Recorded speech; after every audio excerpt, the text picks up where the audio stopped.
Thank you for tuning in to Mr. Cliff's Toy Shop. On today's review, we take a look at the Super 7 Teenage Mutant Ninja Turtles Ultimate Donatello. Today I'll be reviewing this figure in the following categories: accessories, articulation, design, is it essential to your collection, functionality, and price. Once our scores are totaled, I'll give you my opinion if this figure is a pass or a purchase. This should be a pretty quick review as I've essentially reviewed this figure 3 times already, so I'm going to push by each category. If there are changes, I'll be sure to address those.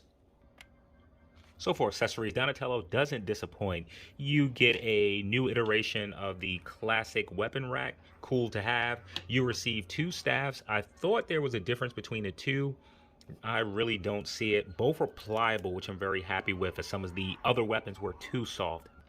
In some areas, I have some brown peeking out through the band. The band looks good. So these weapons we've seen before. They've come with each of the turtles. I believe the throwing stars or ninja stars also came with most, if not all, the turtles. And between them, we've received one of the 2 communicators, either the closed version or the open version. Very happy that Donatello was able to come with 2. And I really like how this is painted. Small details, but they do look nice. And we get a slice of pizza. I wonder at this point if that actually completes a pizza pie. We receive an alternate head for Donatello. I really like this one here. I think this is one of the better alternate head sculpts that we've seen. And we receive 4 pair of hands in total, all matching the color of Donatello. So for overall accessories, I'm very satisfied. I'm going to give Donatello a 10 out of 10. So for articulation, the head is able to look up that far. It is able to look down that much. It does rotate, and you have some pivot. Head is pretty loose. It does shift back and forth. The arm is able to kick out that much to the side. It does rotate fully. You have an upper bicep cut there. Single jointed elbow, only bending in that much. This wrist is on a hinge going vertical, but you do have swap out hands. There's absolutely no articulation in the torso, no butterfly joint coming down to the legs. They're able to kick all the way out to the side, forward that much, backwards that much. And you have rotation also under the shell. You can see here, you have this piece which moves. It really doesn't do much.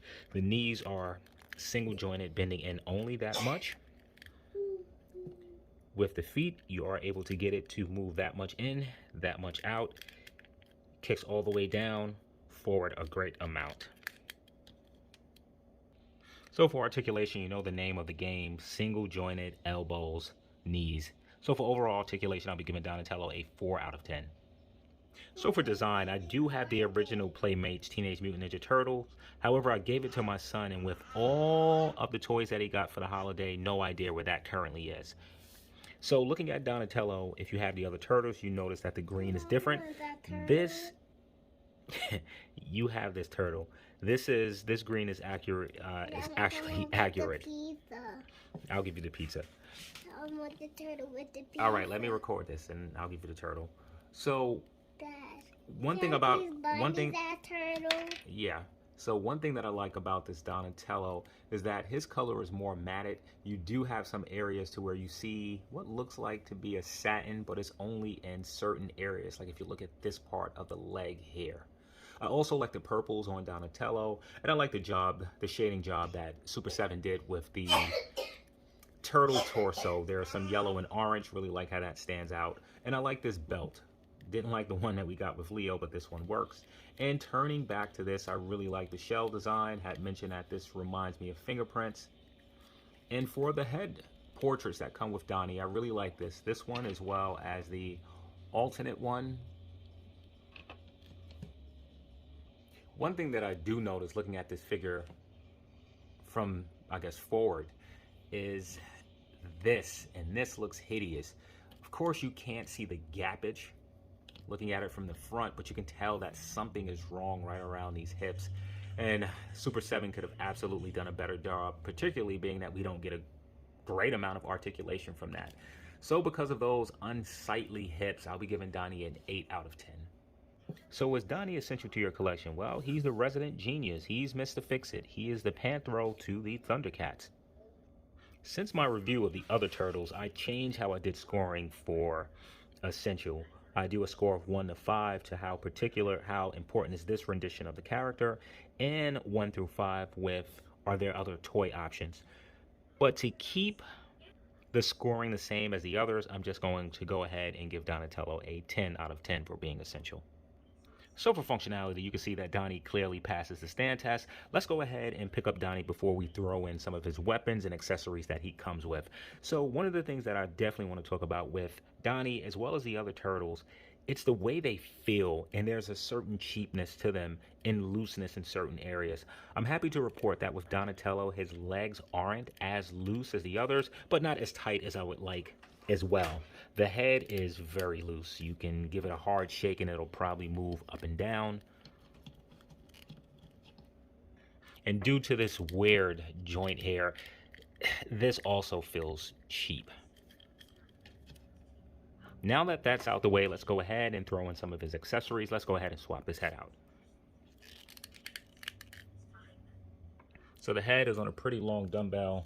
Just want to pop that in like so. And I might leave this head on Donnie, maybe. So let's go ahead and put in one of his bowls or staffs.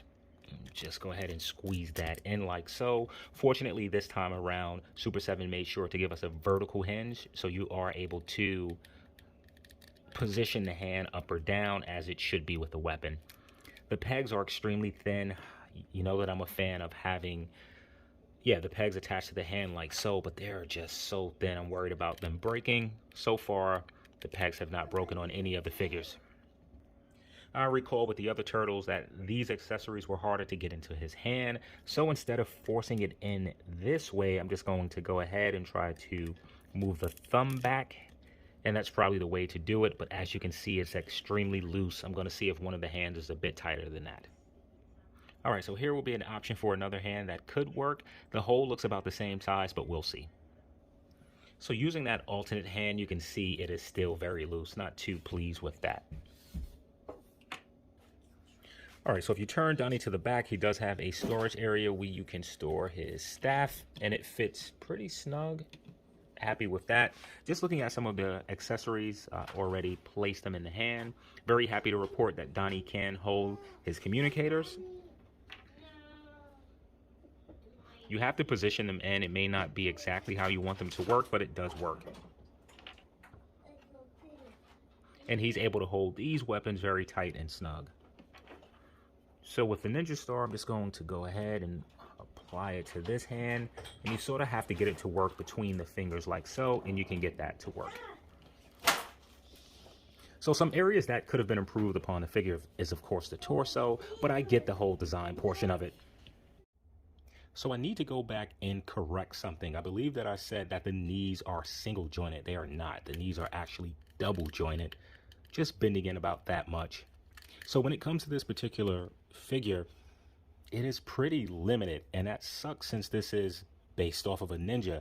He's not as agile as you would want a toy to be. So if you're trying to get Donnie in all of these exaggerated poses, you will not be able to do so. What really hurts this figure is not having a butterfly joint, also single range elbows, and no torso movement. So Donnie cannot crunch forward, crunch backwards, no waist rotation, and that really hurts what can be done with this figure.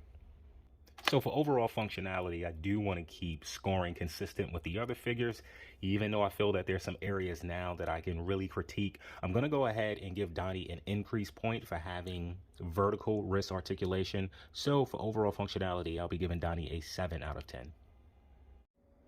So for pricing, this version of Donatello comes in at $45. This is before the increase. Add in taxes, shipping, we're going to say you're looking at a price point of around $50. So now is Donnie worth the price of admission? Well, first, let's see what he comes with. In terms of accessories, Donnie is stacked. There aren't many more items that you need with Donatello. Having a set of goggles, things like that would be cool, but not necessarily needed for this figure. So for pricing, I want to stay in tune with the other figures, and I'm going to go ahead and give Donnie a 8 for pricing. That should give Donatello an overall Cliff score of 47 out of 60. Now, is Donatello a pass or a purchase? Well, that depends. If you're in with this line and you've already purchased the other 3 figures, you will probably want to go ahead and complete the set, as Donnie is the 4th figure that we receive. Also, if you're into classic Playmate Turtles and you want the modern version of those, then you're in for this. Now, if you're looking for a highly articulated figure, this isn't it. This is really one of those figures that when you put on your shelf, it's going to look similar to what you see now. So if you're into dynamic posing, there are definitely some better options you may want to pursue when it comes to turtles. I fall into the category, I've already purchased the 3 other turtles, I might as well go ahead and complete the set. So as far as being a pass or purchase, I'm going to give this a purchase. All right, so let's go ahead and do a few size comparisons. We may be here for a while. Let's throw in his brothers. Going to try to get all 4 within the same frame. The Leo and Mikey, it's Mikey too.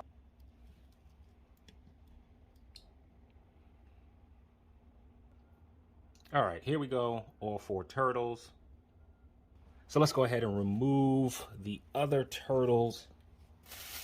Let me give you some other Super 7 comparisons if you're interested with how he fits with other figures. Here's Slide from the Thundercats. Slide him over just a bit. And if I'm not mistaken, Slide should be taller. All right, here's how he scales next to another 7-inch figure. The neck of Goliath. And Goliath should absolutely be taller than Donatello. Not sure the scale should be that different between those 2. Let's get rid of Sly. Let's throw in another 7-inch scale-based figure, Muckman from NECA. Take out Goliath. Let's throw in another NECA turtle. Turtles in Time. Dad, my setter was on that chair, and Mommy said cover it. All right, let's get rid of Muckman. Let's throw in Baxter Stockman. I really like this version of Baxter Stockman. Is that my Baxter Stockman? Yeah, it's yours. Come on, Baxter. All right, there go Baxter. Let me slide him over. Him. All right, let's slide Donnie over. And maybe for our last comparison, let's go ahead and throw in Masters of the Universe figure, Origins. That's mine too. Yeah, it's yours. Oh. And I think that will just about do it. So thank you for tuning in to Mr. Cliff's Toy Shop. I hope to see you during the next review.